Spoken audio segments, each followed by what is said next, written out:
नाज़रीन, आप देख रहे हैं रेड लाइन इस्लामाबाद स्टूडियो से। पाकिस्तान के अंदर आज बहुत कुछ हुआ।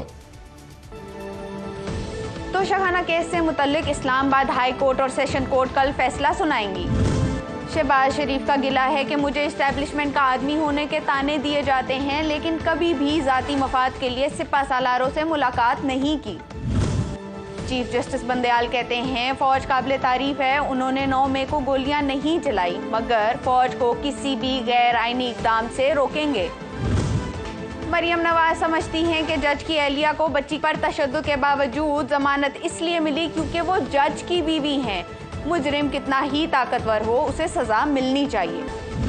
पाकिस्तान बार काउंसिल ने ऑफिशियल सीक्रेट एक्ट में तरमीम को आइन से मुतसादिम करार देते हुए हुकूमत से फौरी बिल वापस लेने का मुतालबा कर लिया है।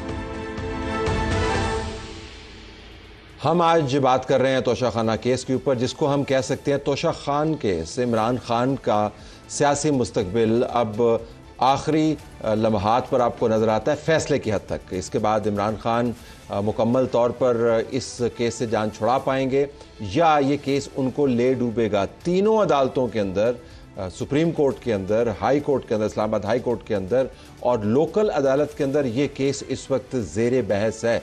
महंगे तरीन जो वकला हैं उनकी टीम को इमरान खान ने इस केस के ऊपर डिप्लॉय किया हुआ है। इस केस में उन्होंने तोहफे तहाइफ लेने के मामले के ऊपर कम से कम 6 सब्सटेंटिव पैंतरे बदले हैं। सबसे पहले पैंतरा जो उन्होंने बदला वो ये था कि अगर ये मालूमात हमने दे दी कि तोहफे कहाँ से आए तो पाकिस्तान की नेशनल सिक्योरिटी को ख़तरा हो जाएगा। और आखिरी पैंतरा आज का ये है कि ये तो टैक्स लॉयर से पूछें कि उसने ये मामलात, ये तोहफे तहाइफ, ये जेवरात मेरे डिक्लेरेशन के अंदर दिखाए हैं नहीं दिखाए हैं, इससे मेरा कोई लेना देना है नहीं। बीच में 5-6 और पैंतरे, इनके ऊपर भी बात करेंगे।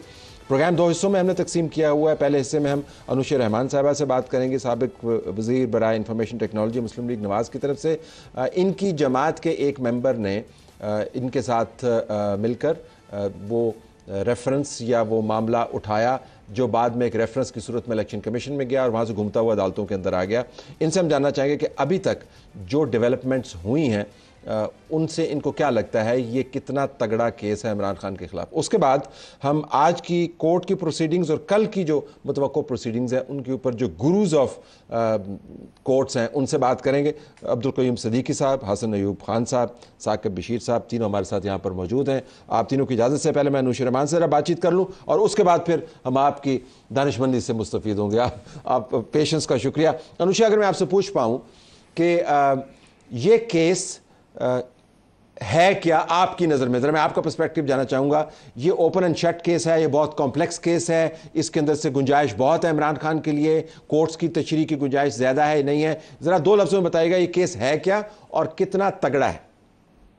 बिस्मिल्लाहिर्रहमानिर्रहीम। 2 लफ्ज़ों में तलत, तोशाखाना की जो डिस्क्वालिफिकेशन है वो इमरान खान साहब के लिए वो एल्बिट्रॉस साबित होगी जो उनको खींचता हुआ उस डिस्क्वालिफिकेशन की तरफ लेके जाएगा, जो मैं समझती हूँ वो मुकाफ़ाते अमल होगा। इसलिए क्योंकि इन्होंने मियां नवाज शरीफ को एक खाली तनख्वाह के ऊपर डिस्क्वालीफाई करने के लिए जितनी जद्दोजहद की और अपने फैन क्लब कोर्ट से जो फैसला उन्होंने लिया, ये तोशाखाना का रेफरेंस उसका कुदरत से, ये मैं समझती हूँ एक जवाब है, क्योंकि ये एक शटर क्लोज केस इसलिए कुदरत के ऊपर आते हैं। अब कुदरत के ऊपर आते हैं, कुदरत के जो कमालात है उसके ऊपर हम आते हैं। ज़रा हम दोहराते हुए, तो आप समझ रही हैं कि अभी तक जो प्रोसीडिंग्स हुई हैं, बावजूद इसके कि इमरान खान साहब ने सबसे महंगा लॉयर जो है इस केस के ऊपर लगाया हुआ है, उससे इमरान खान की बचत आपको मुमकिन नज़र नहीं आती, ये जानते हुए कि आपकी जमात की तरफ से ये भी कहा जाता रहा है कि कोर्ट्स में, सारी कोर्ट्स नहीं, बाज़ कोर्ट्स के जज साहबान हैं वो ख़ास नरम गोशा रखते हैं इमरान खान के लिए। जी, इमरान खान का ख्वाजा हारिस को अपना वकील मुकर्रर करना और करोड़ों रुपए के वकला को हायर करना तोशाखाना केस में, इस बात का तो सबूत है कि ये केस एक शॉर्ट एंड क्लोज केस है। एक सिंपल सा केस है तरत साहब कि आपने इलेक्शन लॉ के तहत एक statement of assets and liabilities जमा करानी है, जिसको झूठी स्टेटमेंट जमा कराने के ऊपर आपको 3 साल तक की सजा हो सकती है और वो सजा करप्ट प्रैक्टिस के नीचे होती है। इसे आम जुबान में करप्शन कहा जाता है।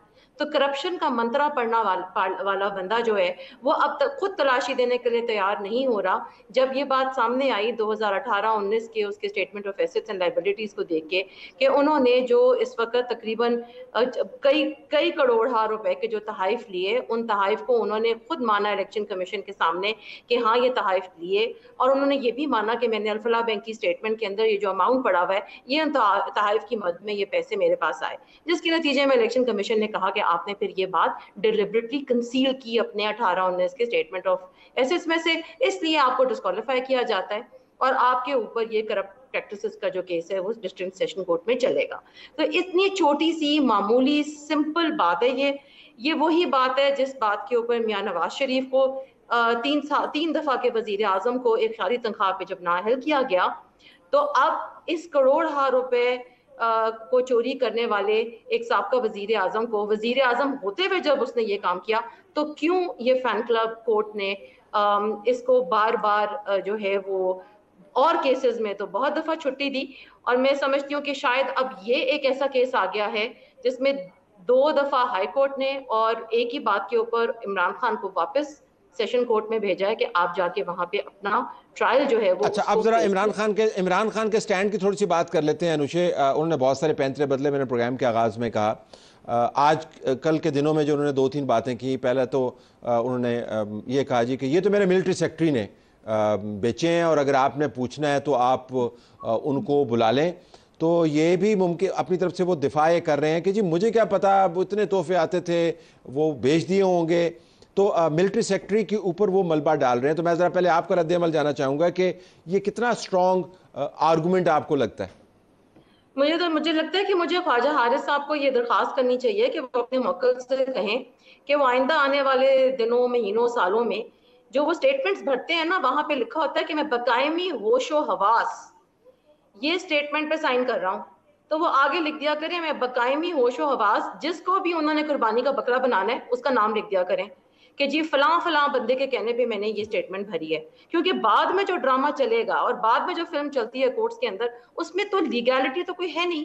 आप एक बंदा जो होशमंद इंसान, जो अपने आप को होशमंद समझता है और जो वजीर आजम के मनसब पे फायज होता है, उसके लिए इस किस्म की बचगाना बातें करना और लोगों पे अपनी गलतियों का, अपनी चोरियों का मुद्दा डालना, ना तो उसकी कोई आइन में गुंजाइश है, ना ही उसकी कानून में गुंजाइश है, और ना ही अवाम में इस बात का कोई एक्सेप्टेंस आपको कोई नजर आएगी कि हाँ बड़ी। लेकिन आप वो ये भी कह रहे हैं अनुषा साहब, आप वो ये भी कह रहे हैं कि ये तो टैक्स फॉर्म्स मैं थोड़ी फिल करता हूँ, वो तो मेरे टैक्स रिटर्न जिन्होंने फाइल किए हैं वो उन्होंने किए हैं। ख्वाजा हारिस साहब ने इसके ऊपर बड़ा जोर लगाया। वो देखें जी गवाहान की फहरिस्त के अंदर जो हैं वो 3 बंदे जो थे वो तो टैक्स एक्सपर्ट्स थे, उनको उन्होंने रद्द ही कर दिया। और बराए मेहरबानी देखें ये कोर्ट कितनी बायस्ड है।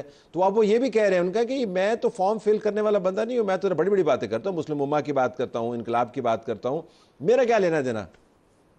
जब वो मदीना रियासत की बात करते थे और वो जब हजरत उमर की बात करते थे और जब वो तलाशी देने की बात करते थे और जब ये सब बातें वो मियां नवाज शरीफ के लिए करते थे, तो ये बातें वो फिर अपने ऊपर क्यों नहीं लागू करते? इस कदर मुनाफकत। और दूसरी बात ये कि ये टैक्स का केस नहीं है, ये case statement of assets and liabilities का है जिसपे टैक्स लॉ नहीं लगता। आप जानते हैं कि टैक्स कवानीन के अंदर एक स्टेटमेंट जब आप दायर करते हैं तो उस पर 5 साल के अंदर और उसका एक अपील का प्रोसेस होता है। Statement of asset and liabilities अगर आपने झूठी भर दी एक दफा और इलेक्शन कमीशन कह रहा है कि आपने जानबूझ के एक झूठी स्टेटमेंट भरी है, तो उसकी सजा वो करप्शन समझी जाती है इलेक्शन लॉ के तहत, और इसकी सजा 3 साल तक कैद है। अब आप कहते हैं कि जी ये मेरे टैक्स लॉयर ने भरी, टैक्स लॉयर ने भरी या जिसने भी भरी, साइन तो आपने की बकायमी होशो हवास की। अब अगर बकायमी होशो हवास पे भी हम बात करना चाहते हैं तो फिर हम कर लेते हैं, लेकिन इसका मतलब सिर्फ ये है कि आप जो हैं वो अपने अलावा सबको गुनाहगार समझते हैं। आप ये समझते हैं कि आप कोई गलती नहीं कर सकते और आपका फैन क्लब जो है वो आपके पीछे अंधाधुंध चलता रहेगा।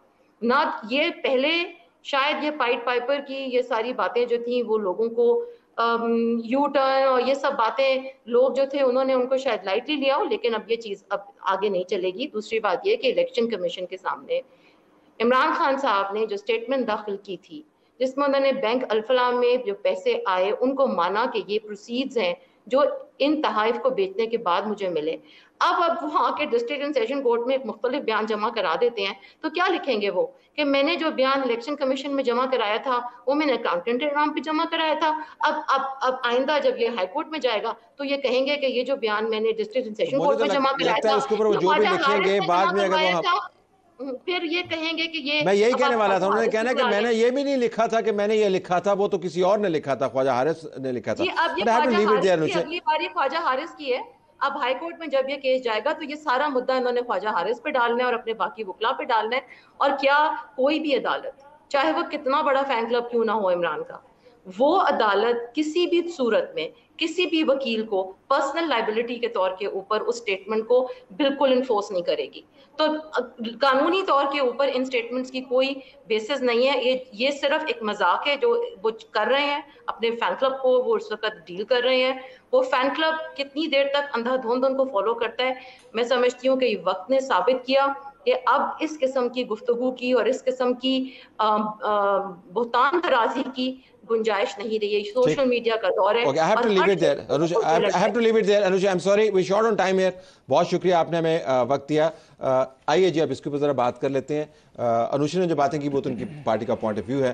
ज़रा मैं फैन क्लब की तरफ आना चाहूँगा। शी सीम्ड वेरी ऑप्टिमिस्टिक कि मामलात जो हैं वो अब क्लोजर की तरफ जा रहे हैं। So one by one starting with you and then this round, आपका क्या ख्याल है, वाकई क्लोजर की तरफ जा रहे हैं या इसमें से कोई और नया ऐसा ट्रक निकलेगा जिसके पीछे एक और बत्ती होगी जिसके पीछे फिर हम और आप सब भागते रहेंगे? क्लोजर या नहीं? बिल्कुल डेफिनेटली ये अपना जो है कंक्लूड होने जा रहा है ये मामला, ठीक है, तोशाखाना वाला। लेकिन तोशाखाना से मुतल्लिक जो आज चंद हकाइक जो है वो अमजद परवेज साहब ने ट्रायल कोर्ट में पेश किए वो मेरे इल्म में भी नहीं थे। वो ये है कि 4 साल में चेयरमैन तहरीक इंसाफ ने जो अपने गोशवारे ज़ाहिर किए हैं और इवन टैक्स रिटर्न्स के अंदर भी, उनमें उनके पास कोई गाड़ी नहीं है, मोटरसाइकिल तक नहीं है, 1 तोला सोना भी नहीं है, ना उनके पास ना उनकी अहलिया के पास। उनके 3 घर हैं और 3 घरों के अंदर जो उनके पास फर्नीचर या उसकी जो अमाउंट है जो उसमें जो फर्निशिंग हुई है उस टोटल की 3 घरों की मालियत 5 लाख रुपए है।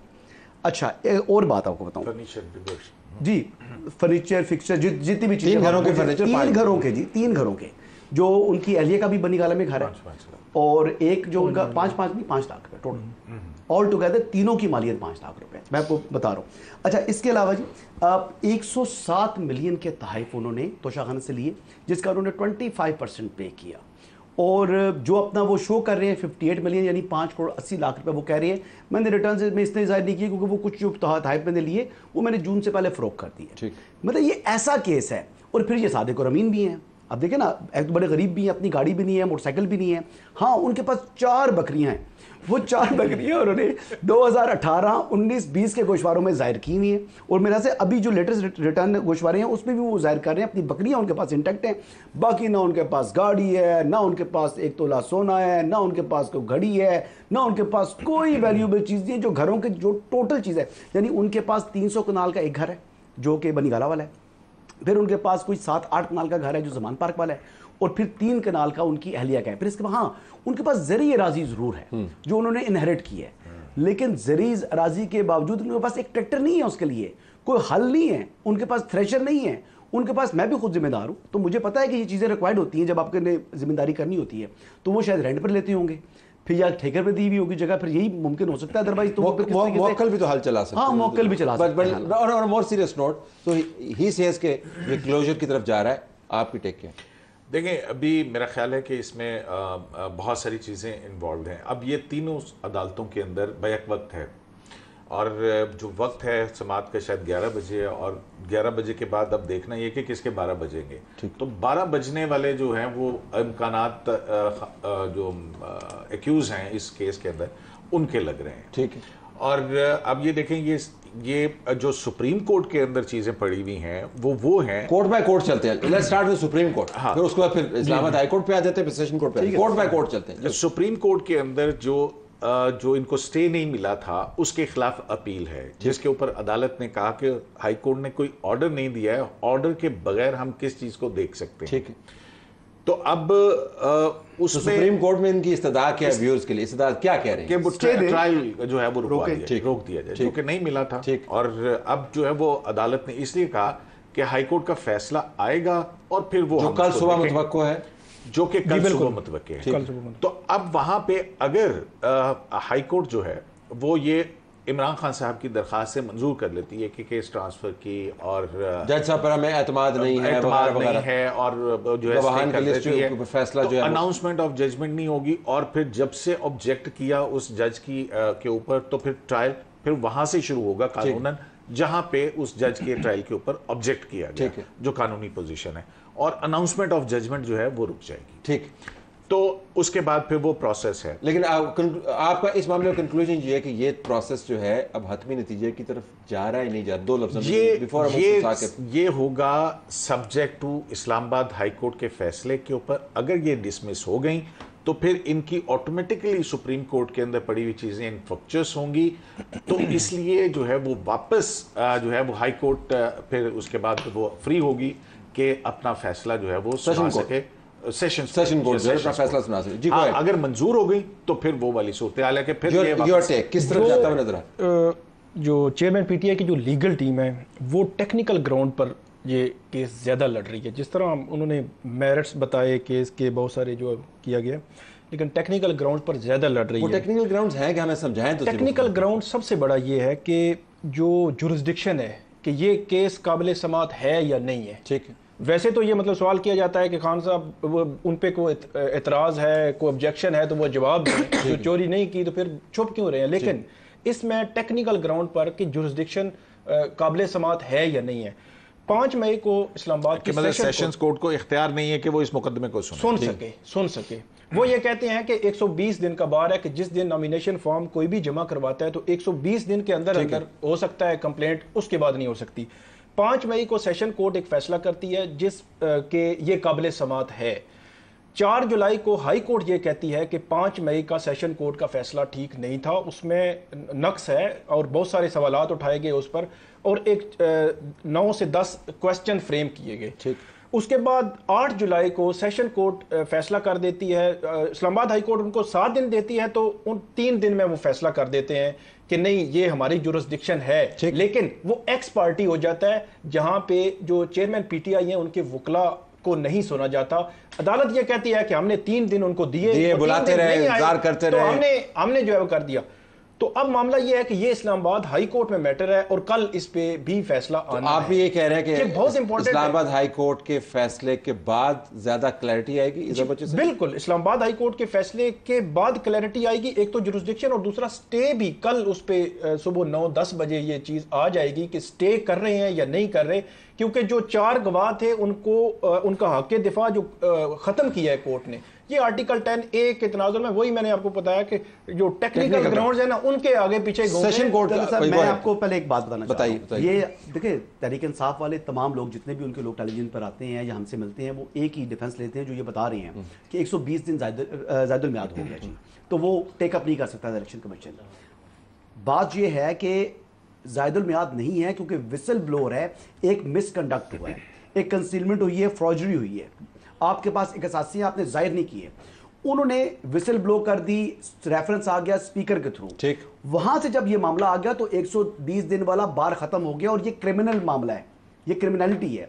3 साल की सजा इसमें? जी, और क्रिमिनल केस का भी टाइम बार नहीं होता। अच्छा, इसका वो कहते हैं ये पीनल प्रोविजन है, ये पीनल प्रोविजन नहीं है, ये क्रिमिनल प्रोविजन है।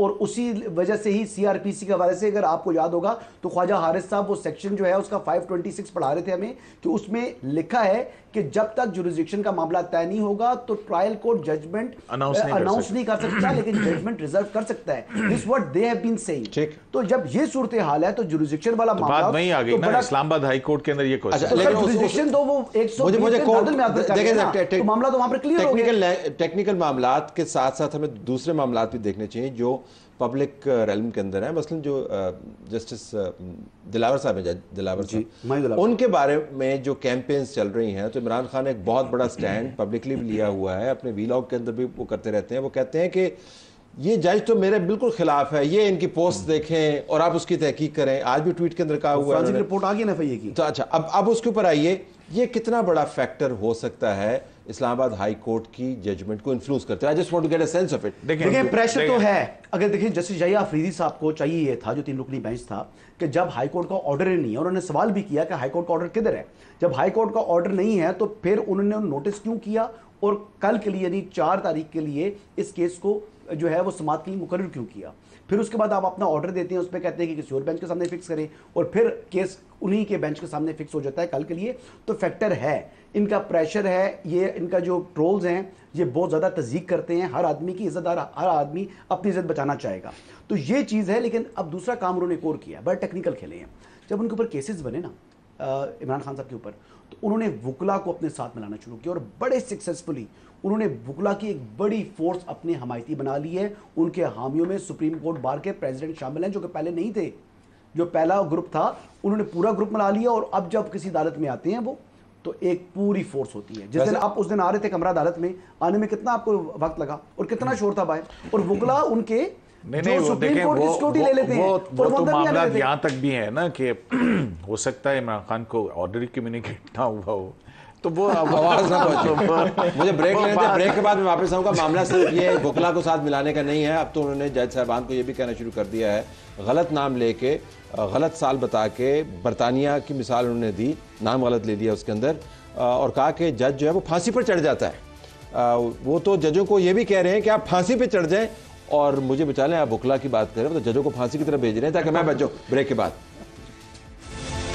ज़ाहिरन या बादी नज़र में तोशा खाना का केस आपको हतमी मराहल की तरफ जाता हुआ नज़र आ रहा है। अब इस्लामाबाद हाई कोर्ट ने सेशन कोर्ट के फैसलों के हवाले से इमरान खान की अपील के ऊपर फ़ैसला क्या महफूज किया है, वो अब कल हमें सामने नज़र आएगा। पहले ज़रा मैं आपसे पूछ ली, फ़ैसला महफूज करने की जो रिवायत है ये ज़रा प्लीज़ आप मुझे समझा दें, क्योंकि हमें तो ये समझ आए कि जब आपने केस सुन लिया, आर्गूमेंट्स हो गए, जज साहबान ने अपना मामला तय कर लिया।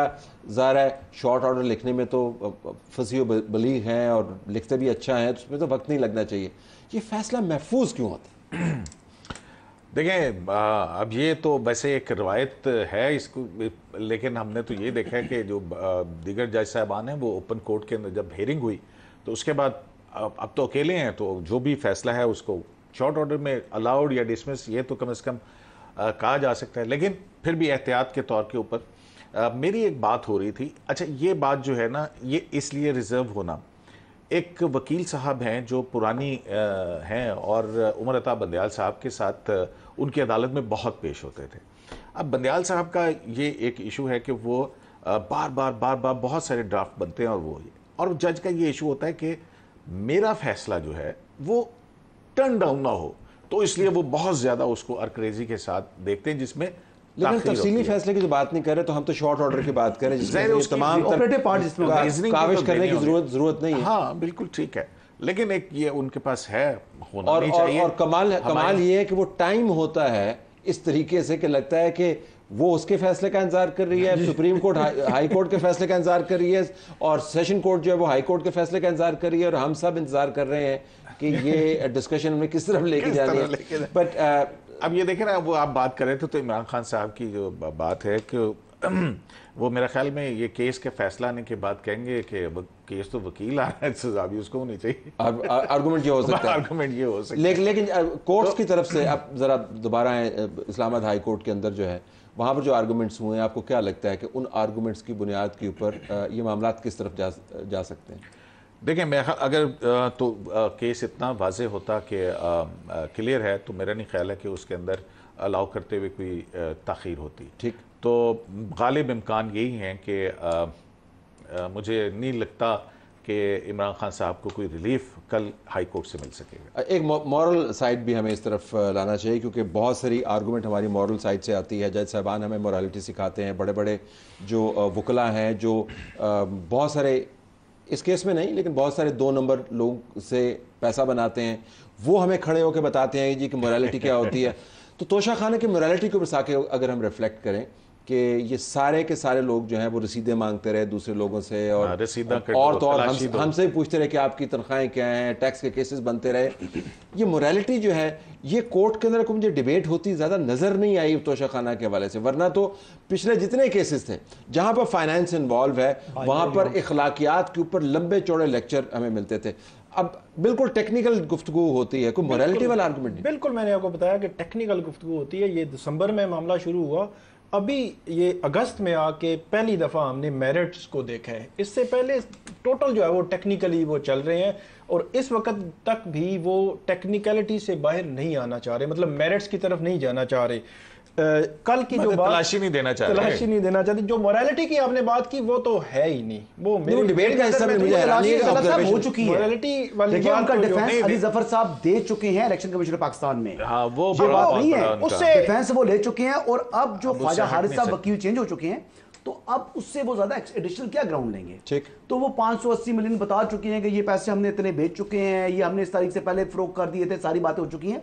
तो अब उनके लिए बचत नहीं है, यानी चेयरमैन तहरीक इंसाफ के लिए बचत इस केस में नहीं है। आपको याद होगा आपके एक चैनल में दूसरे निजी चैनल में आप प्रोग्राम करते थे तो मैंने बताया कि दीवार पर लिखी नजर आ रही है। डेफिनेटली कुछ कहना मुमकिन या नहीं है जब तक कि इस्लामाबाद हाई कोर्ट की कोई जजमेंट नहीं आती है। हाई कोर्ट क्या अभी भी देखें, कानून के मुताबिक फैसला करना है। देखें, इस्लामाबाद हाई कोर्ट ने अभी भी जब सेशंस कोर्ट जो है वो आर्गुमेंट कंप्लीट होंगे, अब देखना है ये कब होते हैं, या कल हो जाएंगे या नहीं हो जाएंगे, वो देखने वाली बात है। फिर उसके बाद जब आप फैक्ट्स जो हैं या क्रॉस एग्जामिन को देखने के बाद जज ने लॉ अप्लाई करना है और उसके बाद जाके वो इस नतीजे पर पहुंचेंगे। मैं ये कर सकता हूं, मेरा ख्याल है कि अभी 2 महीने ताखीर कर सकते हैं, तौर पे कुछ नहीं कह सकते, इसको ताखीर कर सकते हैं, महीना डिले कर लेंगे और कर लेंगे टेक्निकलिटी के बीच छुप कर। जो मेरिट्स हैं वो तो वही है ना। अच्छा, एक आर्गुमेंट मैं अगर इसमें और भी ऐड कर दूं, क्योंकि सियासी जाविये से भी हमने इसको देखना है, वो ये कि अमूमन कोशिश ये होती थी कि ऐसे केसेस को तवील ना बनाया जाए, क्योंकि जो पार्टी है जो सियासी तौर पर डैमेज हो सकती है, रोजाना तोशाखाना जो हेडलाइंस बन रही है, रोजाना उसके ऊपर प्रोग्राम हो रहे हैं, रोजाना हार रिकॉल हो रहा है। वो सलीम साफी के प्रोग्राम के अंदर बैठ के जिसने घड़ी खरीदी वो आपको बता रहा है कि घड़ी किसने बेची, मतलब ये तमाम तफसीलात जो हैं वो आपको। और साफी साहब ने घड़ी चूमी, हाँ वो जाहिर है तो पेन भी चूमा उन्होंने, लेकिन द पॉइंट इज कि सियासी तौर पर इमरान खान के लिए साकिब आपसे एंड देन योरसेल्फ, आपको लगता है कि ये डैमेज होती है, डैमेजिंग है ये इमरान खान के लिए, रोजाना डिबेट, रोजाना रिफ्लेक्शंस, रोजाना रिकॉल, या नहीं? असल में जो मैंने देखा है ना रिसेंट पास्ट में भी, कि उनका एक तरीकाकार है कि वो कुछ होने से पहले ही कोई ऐसा माहौल जो है वो बनाते हैं। जो जाय साहब के हवाले से जो वो जो फेसबुक पोस्ट थी या उनके हवाले से कि ये बायस है, या एफिडेविट नहीं दिया पोस्ट के ऊपर, एफिडेविट तो नहीं दिया, एफिडेविट नहीं दिया, या इस किस्म की जितनी भी चीजें हैं वो बहुत कबल अज वक्त जो है पूरी एक माहौल बनाते हैं कि हमारे खिलाफ ये फैसला आने लगा है। आप ये कह रहे हैं कि माहौल की वजह से जो डैमेज हो सकते हैं वो नहीं होते, नहीं वो क्वेश्चन बन जाता है ना उनके लिए, वो कह रहे हैं मैं विक्टिम हूं। मेरा ख्याल है कि ये बहुत काउंट मैटर करता है। अब जब पैनामा चल रहा था, तकरीबन मेरा ख्याल है कि जो फिगर आए थे 3,500 के करीब टॉक शोज के अंदर उस बात को हुआ था, और जिस पे तलाशी दो, रसीदा कर लो और ये सारी बातें हुआ करती थी। तो मेरा ख्याल है कि जहाँ तक गवर्नमेंट की media strategy I don't know वो इस इशू को कितना लेके चले, या उनके मसाइल कुछ और थे कि इधर से उन्होंने पहलू तय की है, लेकिन ये मैटर करता है। ठीक, देखिए ये डिबेट का इशू बनता है, मतलब आम आदमी जो है वो बेशक अब जो भी हालात हैं, इकोनॉमिक्स हमारी जो जिस तरह से बिगड़ी हुई है, लेकिन फिर थड़े पे बैठ के बात जरूर होती है, वो कहता है वो घड़ी जो हो रहेगा, तो ये मैटर करती हैं, ये ईडीएम में आ जाती है। अच्छा, ब्रेक के बाद जब वापस आऊंगा तो हसन ने जिक्र किया था कि डिले किया जा सकता है लेकिन बचा नहीं जा सकता, तो हम सिनारियो के ऊपर बात करते हैं कि कितना डिले किया जा सकता है, अगर केस कल्मिनेट करेगा तो उसकी हतमी शक्ल क्या होगी और रद्द-ए-अमल क्या आ सकता है। The next 7 minutes after this break. Toshakhana case हतमी मराहल में, अब आने वाले दिनों में क्या हो सकता है ये तो कल आपको इसके ऊपर क्लैरिटी नज़र आएगी जब इस्लामाबाद हाई कोर्ट ने फैसला जो रिज़र्व किया हुआ है वो सामने आएगा। उसके बाद पता चलेगा कि इमरान खान साहब की अपील्स को वो ओके करते हैं, रद्द करते हैं, ये मामला सेशन कोर्ट के अंदर दोबारा जाता है या इसकी कोई और शक्ल निकलती है। असल आपने कहा था कि इसको डिले कर सकते हैं, इसके नतीजे से नहीं बच सकते, तो डिलेइंग मैकेनिज्म पर तो हमने बात करी, नतीजे पर ज़रा आ जाए। अनुज ने भी जिक्र किया था इसकी सज़ा है, तो किस तरफ ये जा सकता है, किस किस्म की सज़ा इसमें से निकल सकती है, मैक्सिमम मिनिमम इम्प्लीकेशंस क्या हैं? देखिए जी, वही बात है ना कि उन्होंने जो अपनी स्टेटमेंट ऑफ एसेट और लाइबिलिटीज़ है उसमें उन्होंने फॉर्जरी की है। ठीक, तो ये क्रिमिनल केस है और क्रिमिनल केस में इसकी मैक्सिमम पेनल्टी जो है वो 3 साल की उनको इम्प्रिजनमेंट है। अब 3 साल की इम्प्रिजनमेंट में है वो प्लस 5 लाख रुपये जुर्माना हो सकता है और 5 ईयर्स की डिस्क्वालिफिकेशन। 1 महीने की भी हो सकती है इम्प्रिजनमेंट, 3 साल की भी हो सकती है। 3 साल ये मैक्सिमम पेनल्टी बता रहा हूं। लेकिन जो ये केस है हमने देखा है कि इसमें तो खाली अगर कन्विक्शन ही होगी तो वो 5 साल के लिए नाअहल हो जाएंगे। लेकिन इसमें मोस्ट लाइकली जो नज़र आ रहा है कि क्योंकि क्रिमिनलिटी का आंसर है और 1 साल का नहीं है, 2-3 साल वो बार बार उसको जो है वो उन्होंने बेसिकली एक मरतबा गलती हो सकती है, 2 मरतबा गलती हो सकती है, तीसरे मरतबा फिर दानिस्ता आप कर रहे हैं ना। अब बाकी चीज़ें अपनी बकरियां शो कर रहे हैं लेकिन आप बाकी चीज़ें अपनी शो नहीं कर रहे, तो वो मतलब बड़ी ओबियस बात है, ना टैक्स रिटर्न में और ना इलेक्शन कमीशन में जमा कराए हुए गोशवारों में मुमासलत है उनमें आपस में। ऐसी बात नहीं है कि वो कह रही कि मैंने गोशवारे कन्विक्शन से, जब हम कहते हैं कन्विक्शन, क्रिमिनल कन्विक्शन से मुराद है कि जेल जाहिर है वो उसके बाद तो फिर गिरफ्तारी, अगर फैसला आता है तो फिर गिरफ्तारी है। तो एक बात अगर कंप्लीट कर लेता तो अगर इजाजत दें, तो मेरा कहने का मकसद ये है कि जब ये केस में जब ये अंदर जाएंगे तो फिर उसके बाद अगर जाते हैं तो फिर बाकी जो दीगर केसेस हैं वो भी एक्सपेडाइट हो जाएंगे और फिर एक केस में अगर वो रिलीज जमानत होती भी है तो फिर जिससे आज शहरियार अफरीदी साहब निकले तो डेरा जेल से बाहर से उनको गिरफ्तार करके तो फिर 9 मई वाला केस भी है, फिर इसमें आपका जो साइफर वाला मामला है वो भी है, तो फिर जल्दी निकलना मुझे बाजार दिखाई नहीं दे रहा। ठीक, गो अहेड। आज जाहिर है कि जो केसेस हैं उनके जेल, फिर गिरफ्तारी और फिर जेल। अब ये देखने वाली बात है क्योंकि फिर उसके बाद का एक प्रोसेस है। फिर तो जो जाहिर है कि एक्यूज कस्टडी में है, जिन केसों में शामिल तफ्तीश नहीं हुए, क्योंकि साथ ही अब्बास सिपरा साहब की जो कोर्ट है उसके अंदर जो है वो मुख्तलिफ इन्वेस्टिगेशन जिनमें शामिल नहीं हुए वहाँ से वो ऑर्डर ले रहे होते हैं, ATC के कोर्स और बहुत सारे जो मुकदमा। लेकिन इस केस में कि अगर उनको ये रिलीफ नहीं मिलता है, देखें कल जो है 11 बजे सुप्रीम कोर्ट में समाअत है। सुप्रीम कोर्ट में तो समाअत मेरा ख्याल नहीं है कि डिले होगी। अगर वहाँ पे वो पूछेंगे कि कोई ऑर्डर आया, नहीं ऑर्डर आया, तो फिर समाअत अगली जगह जो भी तारीख मुकर्रर होगी और उसके बाद हाई कोर्ट का फैसला आता है और फैसला इमरान खान साहब की फेवर में नहीं होता। अगर फेवर में होता है तो ट्रायल वहाँ से शुरू होगा। फेवर वाला फैसला क्या होगा, जरा ये भी बता दें। फेवर वाला फैसला ये होगा ना कि वो कहते हैं कि जी ठीक है, इख्तियार समाअत नहीं है तो वो जजमेंट अनाउंस नहीं हो सकती है, और अगर जज के ऊपर ऑब्जेक्शन जो है वो सस्टेन करते हैं, उनके एतराज़ात मान लेते हैं, तो ट्रायल वहाँ से शुरू होगा जहाँ से उन्होंने 10 मई को ऑब्जेक्शन किया था, मेरे ख्याल में उस मरहले से शुरू होगा। तो फिर हाई कोर्ट के अंदर तो कोई चीज़ें ना गई, लेकिन अगर वो डिसमिस हो गई तो फिर जो है वो बार ये सारी ख़त्म हो जाएगी, अनाउंसमेंट ऑफ जजमेंट भी हो सकेगी, ट्रायल कंप्लीट भी हो सकेगा, और 5 से पहले अगर कल ख्वाजा हारिस जो है वो कितना खींच लेंगे, मेरा ख्याल 1 दिन दे देंगे, 2 दिन दे देंगे, तो इसमें वो जो है वो उतना तो कम से कम खींचे जितनी फीस लेते हैं। काफी खींच सकते हैं बहुत पे, तो स्काई से लिमिट है। तो फिर जो है ये सब का अगर आप फीस की बात करें फिर स्काई कन्विक्शन और गिरफ्तारी की सूरत के अंदर फिर जो मुख्तलिफ मुकदमात में शामिल तफ्तीश होना है उनके अंदर वो रहेंगे। फिर उसके बाद अगर वो अपील देंगे, क्योंकि गिरफ्तारी के बाद ही अपील तो ये हुआ तो इस्लामाबाद हाई कोर्ट के अंदर भी मेरे ख्याल 2019 या 20 की अपीलें जो है वो फिक्स हो रही हैं 2023 के अंदर। तो वो अल्फाज जो इस्लामाबाद हाई कोर्ट के फैसले में लिखे जाएंगे वो इमरान खान के लिए मेक और ब्रेक होगा। Is that what it is? बिल्कुल, बज़ाहिर मुझे ये लग रहा है वैसे कि जो टेक्निकल ग्राउंड्स, मैंने पहले भी बात की, 2 जो टेक्निकल ग्राउंड्स हैं, शायद जो ट्रायल है क्योंकि डे टू डे चल रहा है तो वो टेक्निकल ग्राउंड थोड़ी सी फेवर करती हैं, और हो सकता है कि कल उनको हाई कोर्ट से शायद कोई किसी हद तक जो है वो शायद रिलीफ मिल जाए। लेकिन यह है कि इस्लामाबाद हाई कोर्ट अल्टीमेटली नहीं, अगर उन्होंने टेक्निकल एतराज़ात जो कि फेयर ट्रायल के हवाले से अपील में लेने थे वो पहले ही सेटल करा के चले जाए तो फिर कहाँ जाएंगे? ये पॉइंट आपका बिल्कुल ठीक है, लेकिन बज़ाहिर ऐसे लगता है कि वो टाइम गेन कर रहे हैं कि शायद आगे चल के हालात जो है वो ठीक हो जाए तो उनका असर जो है इधर भी आए। आगे चल के हालात ये हैं कि आगे चलने की भी गुंजाइश नहीं होगी। I have to leave it there. तीनों का बहुत शुक्रिया। नाज़रीन, हमारी तरफ से यही कुछ इजाज़त चाहते हैं। अल्लाह हाफिज़।